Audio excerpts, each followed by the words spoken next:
Hey, AFTERBUZZ TV Lucifer fans, we have a great after show for you. We're going season 2, episode 2, Liar, Liar, Slutty Dress on Fire. You're tuning into the destination for TV superfan discussion, AFTERBUZZ TV. And now, let the buzz begin.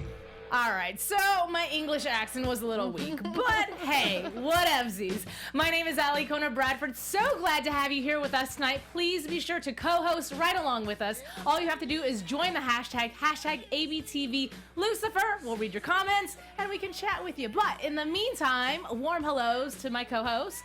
Hey guys, I'm Lacretia Lyon. You guys can always find me at LACRETIALYON anywhere on the internet since there is only one.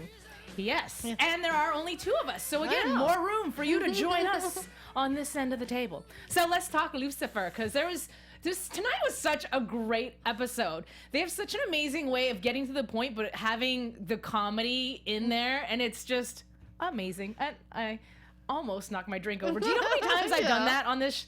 A lot of times. Anyways.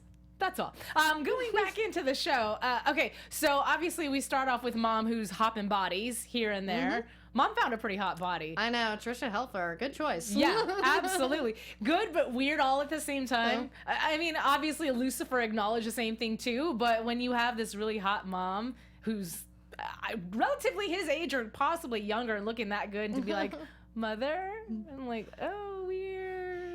And I do love how he played it the whole time. Like, he's not even acknowledging that she's hot. He's he's like, oh, cover up. Oh, Mom naked. Oh my so God. Cute. Oh my God. That was actually like one of my favorite parts of the show was when she just took her clothes off. And it is like seeing, you know, we got to see at the beginning of Lucifer just in general, him acclimating to his life on Earth, and certain things were like interesting, but she's like brand new. She hadn't done any homework yet. She just plopped here on Earth and was like, what's this?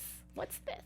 And I always love that in shows, because obviously, I mean, watching Outcast where people are possessing bodies and things like that, this is sort of similar, and that they're almost childlike, where they have no idea what's going on. It's kind of interesting to see that transition of, like, you don't know what it's like to be human. You don't know you have to wear clothes. Right. But it's so weird if you really think about it, right? Because she is the wife of God who created everything. Like, where have you been not paying attention to what happens on Earth? She's been tortured by Maze in hell, you know? That's for where a she few was. millennia. Yeah. But at the same time, you would think that you understand how human interaction works. But it's cool. I like it. I think it's a really great paying attention to detail by the writers, and not just having her come to Earth and strut her stuff and just know her shit, for lack of better words. Like, she's discovering things as she goes. Yeah, and one of my favorite moments that was so just like throwback to your own mother, I would say, is when she's watching the commercial for macaroni and cheese. Yes! And so she goes to the store and gets a bunch of cheese. Like, she wants to do that for Lucifer and make up for all this. No, but seriously, hilarious, because when you see her... Okay, so before that, she'd had her conversation with Maze. Maze is attempting to torture her, and she does the whole head buddy thing. And oh my God, this actually hurts. What? But when I saw her with the cheese, I'm all... Because we obviously didn't know at that point in the show, I'm all, she just escaped. She could have ran away, and she went and bought cheese. What is going on? So I like the way they tied that in. Yeah, because I honestly wasn't thinking about that when she has that whole buggy full of cheese, and normally I spot these things. I love that you just said buggy. Yeah. Oh my gosh. Are you from the South? Yes. That's why. Okay, go ahead. Anyways. I was like, a shopping cart for people not from Texas. Cart? Anyway, yeah, but very, very cute. And somebody's already jumped to the end. We'll go ahead, because, you know, you're what? Yeah. Words come out of my mouth, and sometimes they do make sense. Somebody is already co-hosting with us and asking questions. Oh my gosh, hey Billie Jean girl, what up? Yeah, we have a ton of chat, today. I love her because she's always, anytime I do an after show, she's always participating. So thank you, carrying my accent over to this show. Anyhow, okay, so do you think Lucifer's mom is lying about her sending him to hell to save him? Very excellent question. She had me. Up until she looked at God and said, Yeah, it was that evil smile at the end that I'm like, oh, she's totally playing him. But it makes me mad. I really wanted to believe that this woman had really excellent intentions.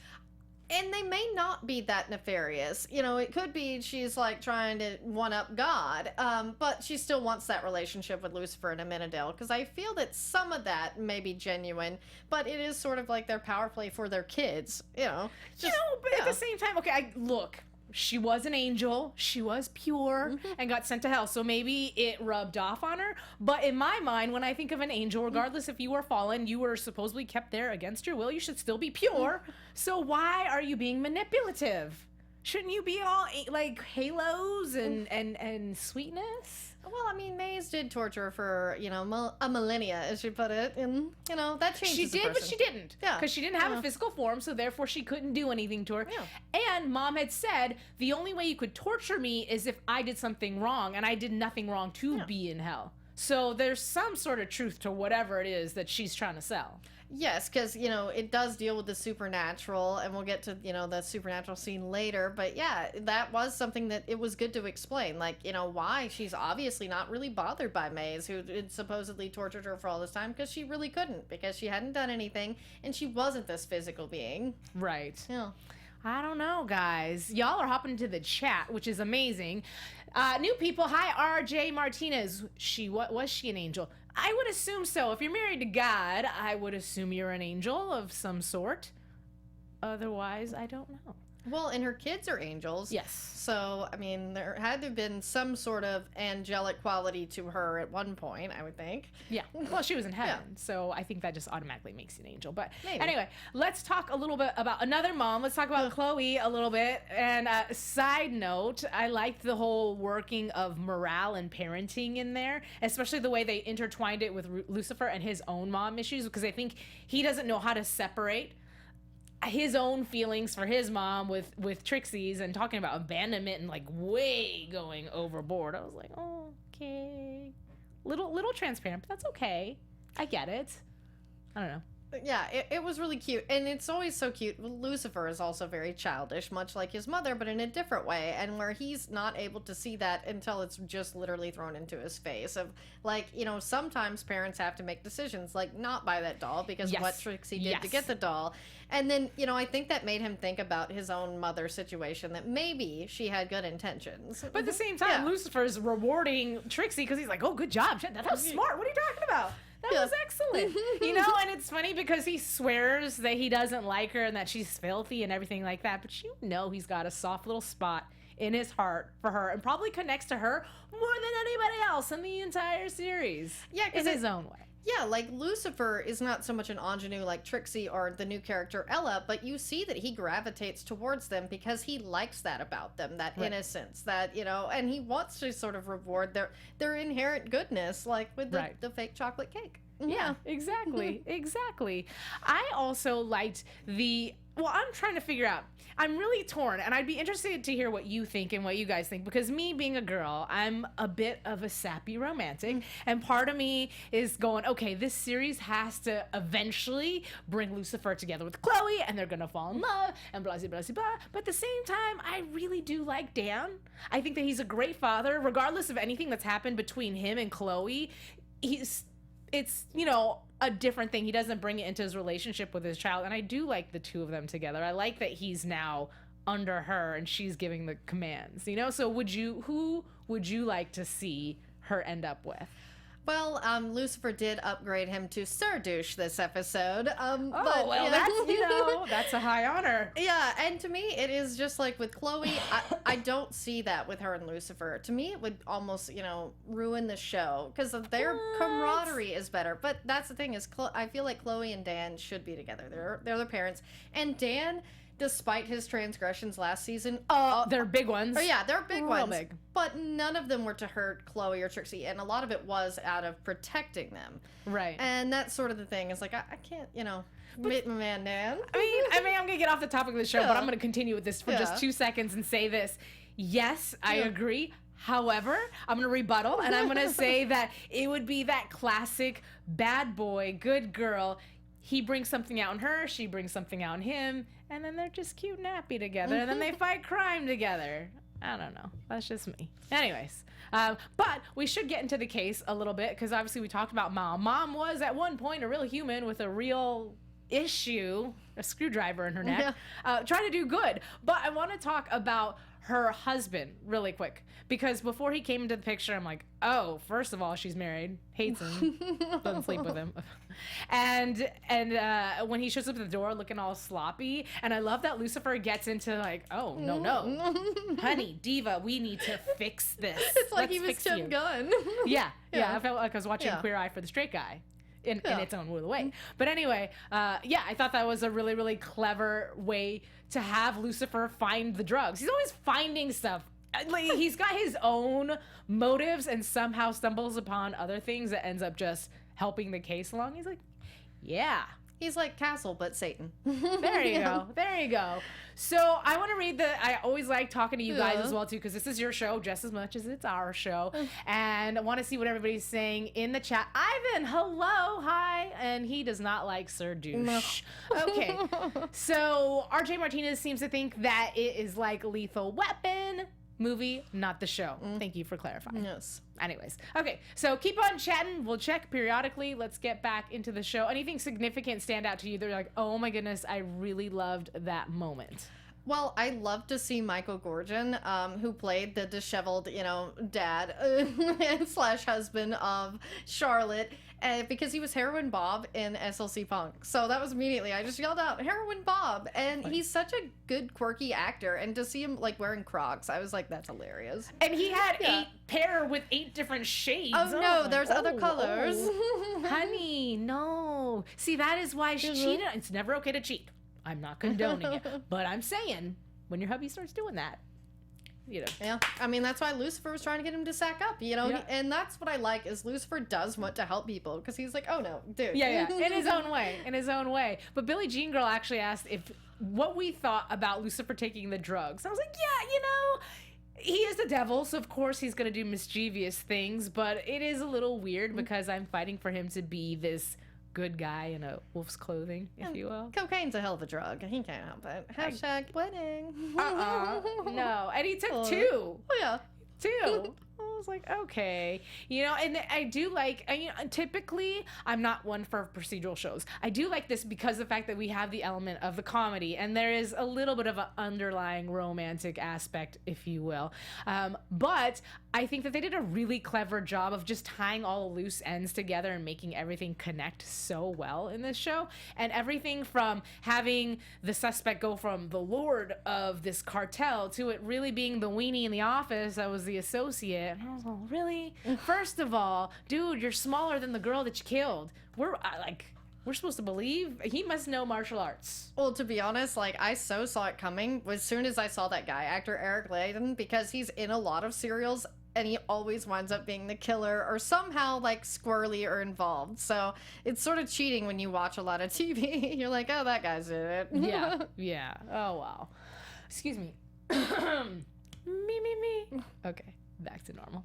All right. So, we talked about that a little bit. Charlotte, who obviously was not so killed by this guy. And we had a moment where we got to see not Lucifer, but Chloe. We know she's a badass, right? But then Mom gets to see a peek of Chloe be a badass and Lucifer all over his face. I love when a guy likes a girl, especially a guy like Lucifer, because I think when other people around them catch it, they're like, what's that? What's that smile on your... What is that? Oh, and I'm like, yes. Yeah. She's the only one who doesn't see it, though, which is funny to me because it's almost like when he hits on her, he's serious but not serious. It's one of those ego-protecting things. Like, I'm going to make a stupid joke and slightly hit on you and act like I don't mean it, so that way when you turn me down, it's not as heartbreaking, but really I mean it when I say these things. It's so cute, and even Mama noticed it. Yeah, and she's just now human, so yeah, she picked on it really, really well.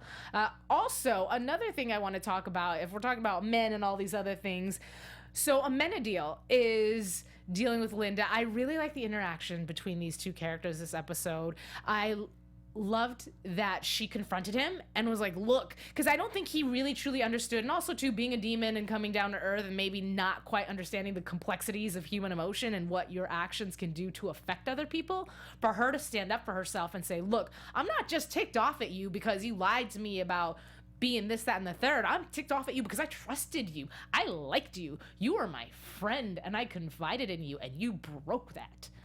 And I just thought it was a really great moment between actors, and I enjoyed his apology.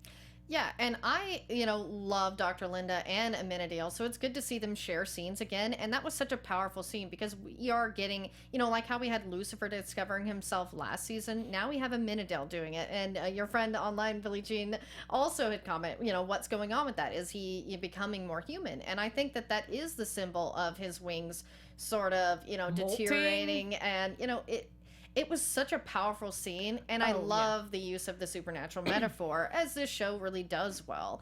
Right. And yeah, Amenadiel, it's so funny, I pointed out that maybe he'll sell his ceramics on Venice Beach, and that, hoodie, before he pulled it off and revealed those wings, looked like he was going to the beach. Yeah. I just want to say, lastly, though, with his apology, it wasn't a throwaway. Yeah. I really want to commend the actor, because I feel like everything that he did in this episode, not that it's been bad in the past by any means, he's fantastic, but this episode in particular, it was so powerful. Every single moment he had, even though they were very tiny moments in this really big long show, they stuck out because he just did such a great job. See, D.B. Woodside is not just a hot chocolate body. He is a fantastic actor too, and I think that's why I like Amenadiel so much, is because he adds so many layers. And then this was just a new layer of him becoming human and realizing what it is to have a friend and hurt them, feelings, and feel this, emotion. And he really meant his apology. Of course. Yeah. I also think too, it chips away a little bit at his ego, because he was so headstrong in season 1 with Lucifer, and what are you doing?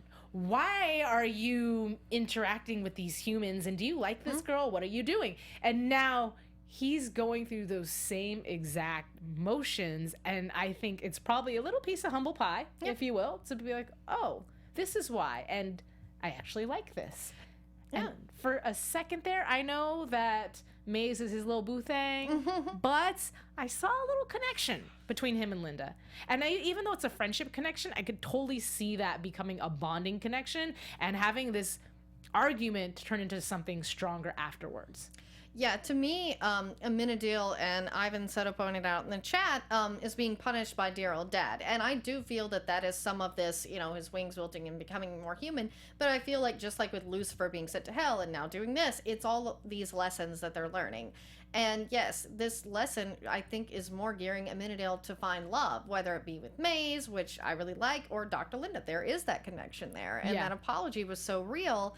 It's like, I'd like to see that explored more, whether it's just friendship or not. Yeah. Somebody else in the chat also had said something about Amenadiel becoming a fallen angel.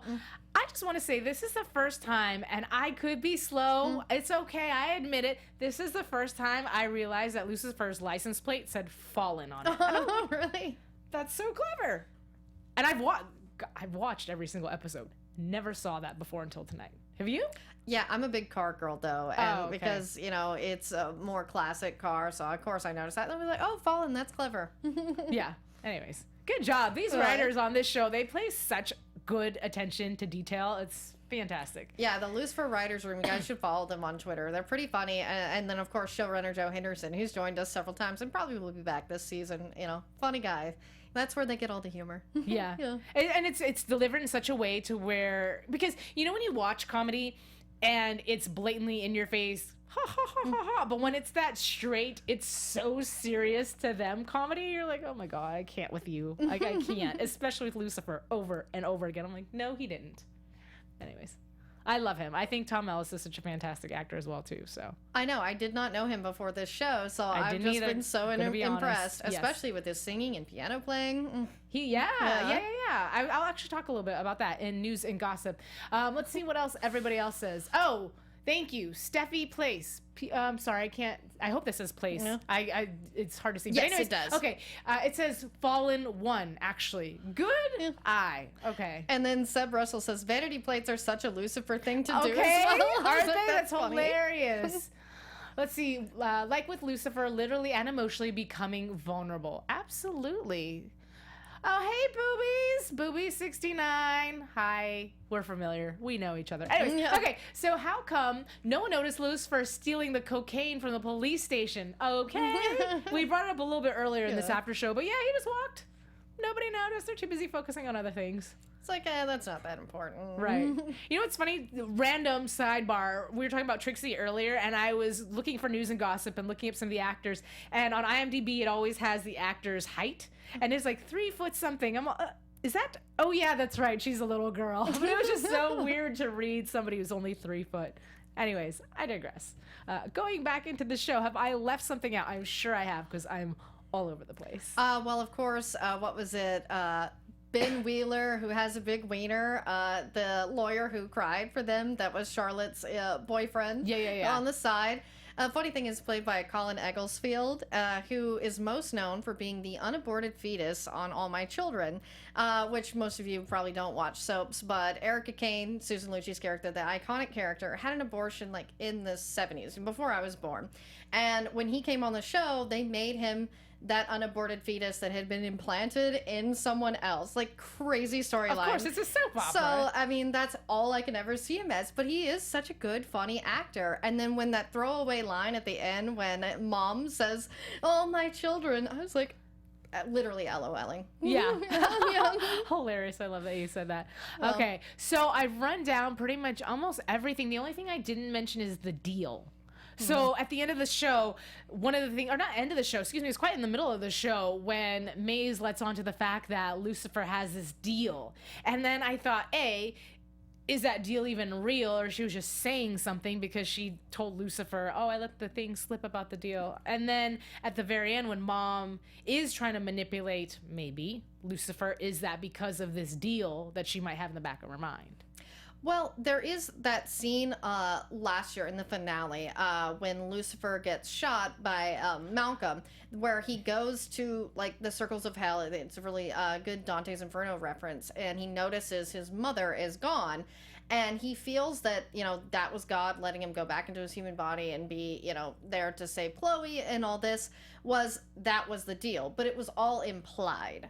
Right. So God didn't flat out tell Lucifer, I need you, for this, you need to take your mom back to hell.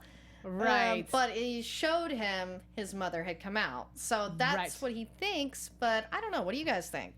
It'd be interesting to see. You know, also, too, that actually rang a bell when you were talking about that, and I think my bell just, like, fizzled out. No, because it went. I was so interested in what you were saying that my thought just was like, peace out, homie. So I'll just turn to what's going on in the chat room, and hopefully that thought comes back to me. So, Ivan was also talking about the deal that we saw. Sorry, your guys' tweets are just slightly delayed, so we apologize for that. When the guy cried, I literally yelled, "Be a man, grow a pair." Wait, what man? What are you talking about? What man cried? She's talking about Ben Wheeler with the big wiener. I love that line. I was like, I'm just going to keep saying that was his whole name. Ben Wiener with the big wiener? Yeah. How funny.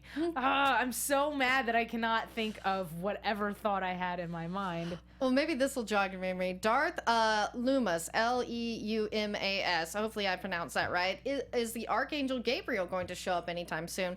Well, I pitched Harold Perrineau playing Gabriel to Joe Henderson. I gave him several ideas, so maybe he'll do that. You're like, and if he does it, dust shoulder shirt off. You know, because Constantine was unfortunately canceled, and I've been told not to keep mentioning that unless he's actually on a show on the CW, but it is another Vertigo comic, and you know, Harold Perrineau had played a similar character on there, so that would be fun. Yeah, they're in the same universe. Right. I'm still bothered by the fact that I can't remember whatever it is that I wanted to tell you guys. So let me just leave that alone. We do have some news and gossip. So if you guys have not heard something that you want to talk about, leave it in the chat. I'll try to bring it up. But in the meantime, I'll get into my news. AfterBuzz TV News. So earlier, you had mentioned that season 1 was very music driven. And I had read something that Tom Mills had done an interview when he was talking about music and the fact that when he was hired for the job, nobody really knew that he was that into music or that he was like this singing type of person. It's just something that they discovered along the way, and it happened by accident. So they always wanted him to be a pianist, but just didn't realize that he could do all these things. So he was saying that how much he loved music, and so hopefully we get to see a little bit more of that as we delve into season 2. What I would love, and I was actually trying to look online to see if he's ever released an album, a single, and anything. So if you've seen anything, let me know. I'd love to play it for news and gossip. I couldn't find anything. but it would be lovely. Yeah, and definitely more David Bowie, because that was the inspiration for the Lucifer comic of how his look was. So I'm all like, every episode I'm like, where's the Bowie songs? Where's the Bowie songs? Yeah. And it's like, bring those back. But I could also see him doing a little Sinatra or Dean Martin. Oh, I love that. Yeah, that would be amazing. I'm a huge Michael Bublé fan, I will admit. Oh, cute. Okay, so what I did today for news is I found some fun videos, because if anybody's ever seen any of my other after shows, I love videos, I love pictures. If you have fan artwork, by all means, tweet me your fan artwork, because I'll find a way to get it onto News and Gossip. Anyways, so this one is actually, I'll just let you guys watch it, and then we'll talk about it. Go ahead. Oh, I love her. She just keeps going. Anyways, okay. That's it. We don't have to play anymore, but this is actually part of behind the scenes. They had done a PSA for Oceana, and they were talking about sea turtles and just preservation stuff like that. But I just thought it was funny that she's, because we see her as Linda, and she's sophisticated, and in real life she's actually like just a really funny individual. So when I was watching this, to see her go from I'm walking on the beach, I have a great body, oh, my friend fell, just keep going, just keep going. I was like, I can't with you. Anyways, I just thought that was cute. So that's my first video. I have another video, so why don't we go ahead and show that? Do your American accent then. And I'm not doing it. Oh, go on. I'll do mine. Come on, Keith. I'm not going to do my American accent. Hey! Okay, that's it. I just have to show that because I was like, ooh, there's like a little bit of like a East Coast, New York, Boston in there. And I was like, oh. It was so cute. Yeah. Like all my Australian friends do Texans. how funny. That's what They're they like- do for their American accent. Yeah. They have to go Yeah. for an extreme. Instead of going standard American English, you just go for it. Anyhow, for all the boys, all the men that are watching this after show, I do apologize for all the Hawkeye references. I'm a lady. It just happens that way.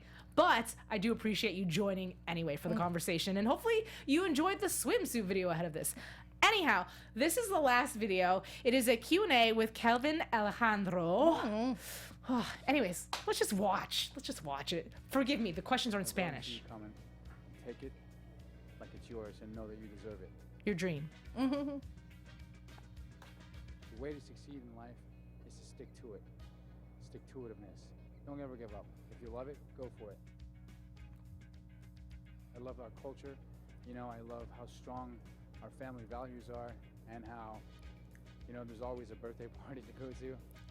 Anyhow, that's a little snippet of an interview, but I just thought it was really fantastic and really inspiring. I love hearing from actors who have so much passion and so much heart in what they do. And some little interesting fact that you may or may not know if you're a major Kevin fan, but he had sold everything he owned to move to LA to pursue acting.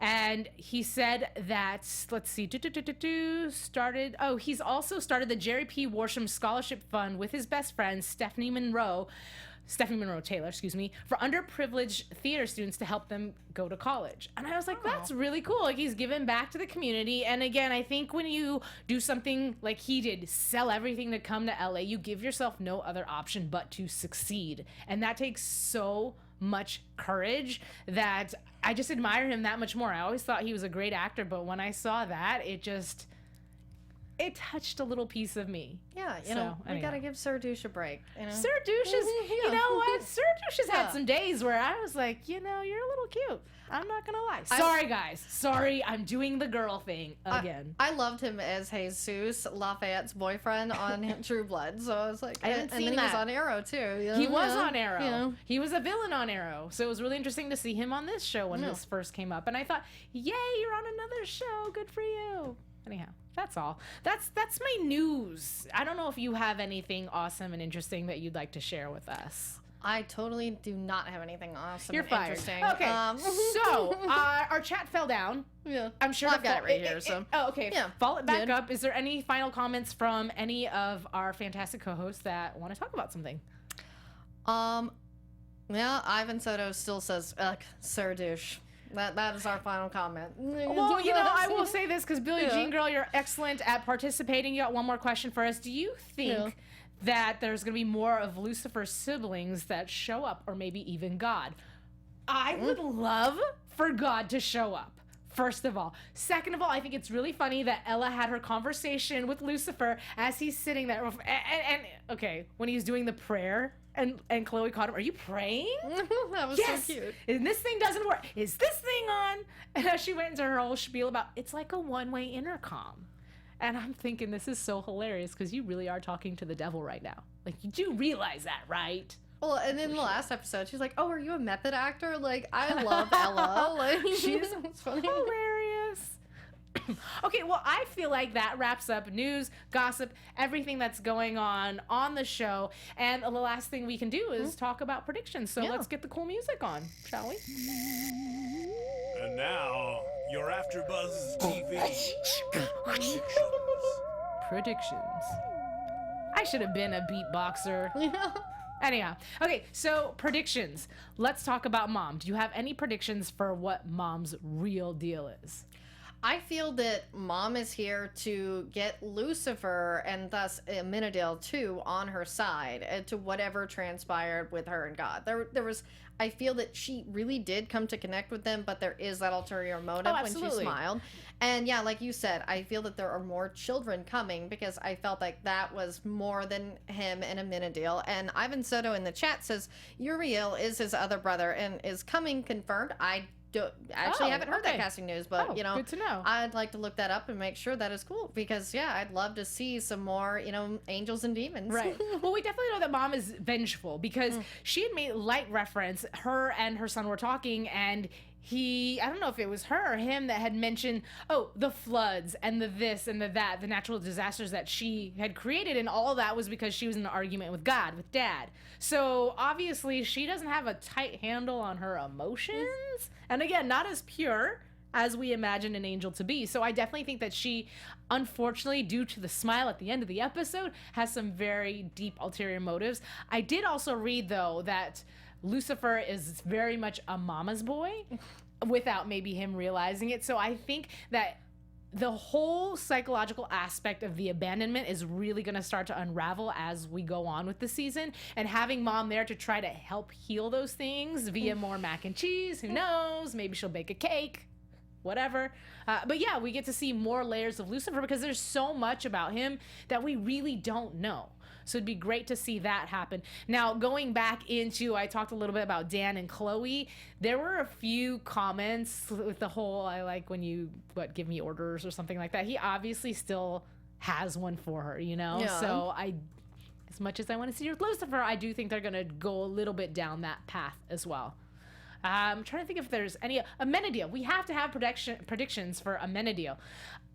I don't know if he's humanizing or I don't know if he is being punished, but I do think that he's definitely going to, I mentioned it earlier, so I'm repeating myself, but I really think that him and Linda are going to have their own special bond and have some sort of romantic relationship, which is conflicting with the fact that she is also Maze's friend as well. So that just makes for more drama.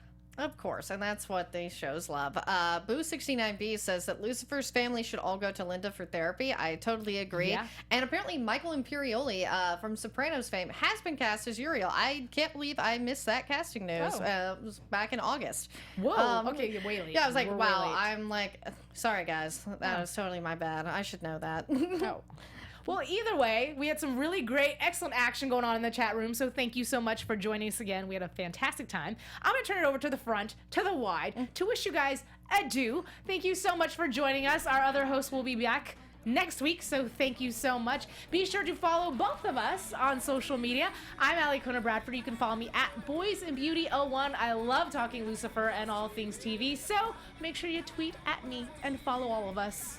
Yeah, since I'm Lacretia Lyon, guys, you can always find me at LACRETIALYON anywhere on the internet, since there is only one.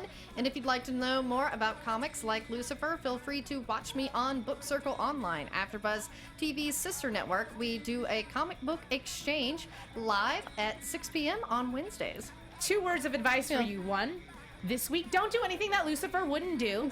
2, make sure you find my other podcast, Hollywood Shit. We talk all things Hollywood. Anyways, see you next week. Mwah, mwah, mwah. Good night.